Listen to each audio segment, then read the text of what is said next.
today, and then the phrase color blindness. Are you kidding me? Were we thinking about color blindness when it came to the Homestead Act or the Black laws or Jim Crow or any of the things throughout history that did not benefit us, that actually harmed us and even killed us, versus affirmative action for wealthy white patriarchs, which is why ending legacy admissions, which benefit 70% of white people, but 70% of those who benefit are white. Right. And they keep out low income, mostly children of color. If we're serious about our democracy and equity and equality and legacy admissions, then we could do that in Congress. Yep, all facts, all facts. It was Representative Jamaal Bowman, and his conclusion is completely on point. And the thing is he wasn't the only one that was disgusted by yesterday's decision for affirmative action. Also, Biden wasn't here for it. Today, I'm directing the Department of Education to analyze what practices help build a more inclusive and diverse student bodies and what practices hold that back. Practices like legacy admissions and other systems that expand privilege instead of opportunity. Yeah, because that's the reality here, is that what happened yesterday in terms of the affirmative action ruling, it all comes together in terms of continuing to hold back Black and brown people in this country. And we know that at the center of the case was Harvard University, which I really wish we had the post out there, because that what they had tweeted, because you know that Harvard ain't happy because they know there is so much value to having a rich, diverse student body, including the president-elect there, Claudine Gay, who had this to say.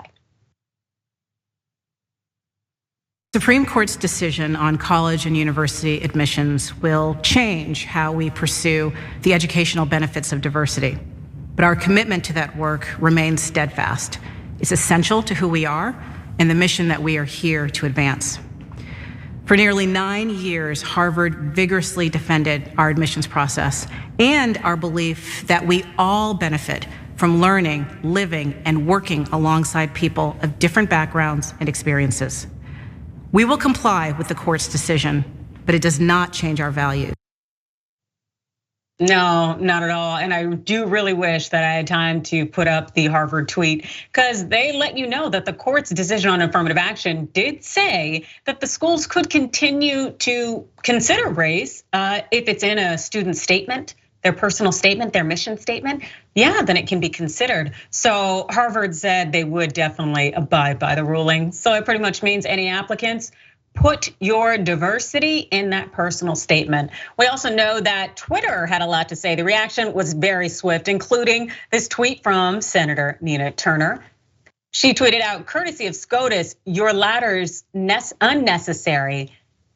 But then we see those legacy admissions come in the back door, which we know primarily serve white people. Also, she tweeted out, Americans deserve better than this Supreme Court. Absolutely. Also, Erica Marsh, who is a former field organizer for Biden, really seemed to think that she was being helpful, but she ended up really coming across as someone who may have some issues with race. Check out her tweet. Erica Marsh said, today's Supreme Court decision is a direct attack on Black people. No Black person will be able to succeed in a merit-based system, which is exactly why affirmative action-based programs were needed. Today's decision is a travesty.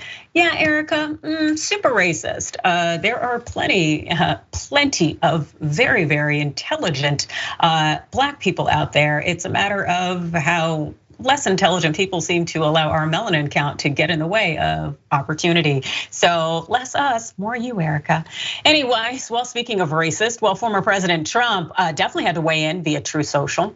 He said this is a great day for America. People with extraordinary ability and everything else necessary for success, including future greatness for our country, are finally being rewarded, white people. This is a ruling everyone was waiting and hoping for, and the result was amazing, racist. It will also keep us competitive with the rest of the world. No, our greatest minds must be cherished. That's what this wonderful day has brought. No, we are going back to all merit-based, and that's the way it should be. Oh my God, really, all merit-based? No, because again, legacy admissions. Yeah. Anyways, perhaps the most disgusting tweet yesterday came from Bridget Gabriel. Yeah, she said this: Martin Luther King would be proud of today with whatever. This woman is a chairwoman for and founder of Act for America. She really had the audacity to put that post up. with MLK Jr., and it just happened to be the day that his last living sibling had died. That's Christine King Ferris. She was 95. And of course, although MLK's daughter is definitely grieving, Bernice King decided to go ahead and let Gabriel know how she was feeling yesterday with that pathetic attempt to boost Trump. She tweeted this morning, as I grapple with the passing of my aunt, a gross distortion of my father's beliefs of equality, a horrible misuse of his image to oppose something he pressed for. Policies, programs that prevent white supremacy laden inequity in hiring, college admissions. Absolutely, because I don't think this Gabriel woman is well aware of what Dr. King had said about the white liberal, and she ain't even liberal. So anyway, well, we know that the decision on affirmative action definitely ends up harming Black and brown people beyond the scope of higher education, as does today's decision. But if you're wondering about legacy admissions, as mentioned, they are perfectly intact. This from Axios. While affirmative action has ended, legacy admissions, which have existed since before Jim Crow, will continue. Those policies essentially help white students from upper middle class and wealthy families. So all of you white people who are living paycheck to paycheck, are working so hard to be able to afford the basics and to do well guess what? To the extent that you're out here blaming Black people and brown people for not getting into schools, you just played yourself, because all this does is give a greater bump to legacy admissions. And the Biden administration is well aware of that, but still the Dems are coming to your support, because as you heard with Biden explaining, they're gonna be doing something. Yeah, they've already released an outline for addressing the ruling, proposing new standards for colleges and universities when selecting among qualified applicants, providing colleges and universities with clarity on what practices are okay, convening a national summit on educational opportunity, and so on. The reality, again, is that white people have had a boost up and continue to have a boost up in our nation, yet it is always this stereotype, myth, and lie that Black people are the ones getting handouts. That is not accurate in any way.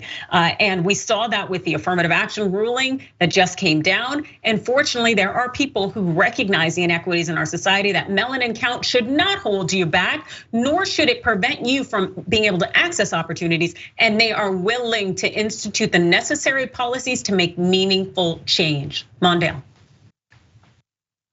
Yeah, I think listen, first of all, whoa, that's a lot, right? And this is all in 1 week in America. The idea that, we have the Supreme Court at the same time that they tackle or eliminate affirmative action, hearkening back to maybe Donald Trump is onto something with the conservatives about making America great again. They should just go ahead and name it what it is, making America as white as possible again, right? So we see what's happening with the Supreme Court. We see what's happening with Republican policies.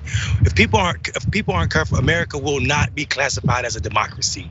The idea that a white person can post a picture of Dr. King, not just on the day of the silly ruling, but on the day that his last sibling dies in the arm on Donald Trump, knowing that Donald Trump is the exact opposite of what Dr. King stands for, is absolutely beyond low. It's beyond low.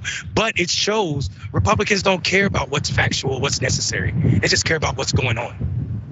Absolutely. This is all about domination. This is all about subjugation, continuing not only just to have a working enslaved class, but to continue to marginalize people based, again, on their melanin count, on any differences in their lives. And the thing I will say about education, again, as somebody who has 3 advanced degrees in addition to the undergraduate degree, and who got very, very few scholarships to get there, which I can definitely attest to, I can tell you that our country likes to push education as a great equalizer. And that's why you end up having a bunch of Black and brown people taking out these loans in hopes of fulfilling the American dream. But then the reality is you get in the workforce and you are subject to discrimination. You are not hired. You are also underpaid, and you continue to struggle. You try to get a home loans are not accessible to you because there is considerable discrimination in housing.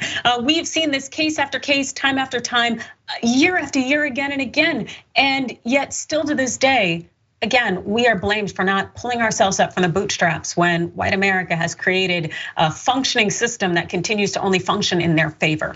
So if you are here for progress and you're here for change and you're actually here for equality, you will be speaking out, even if you happen to be a beneficiary of the status quo as it is right now.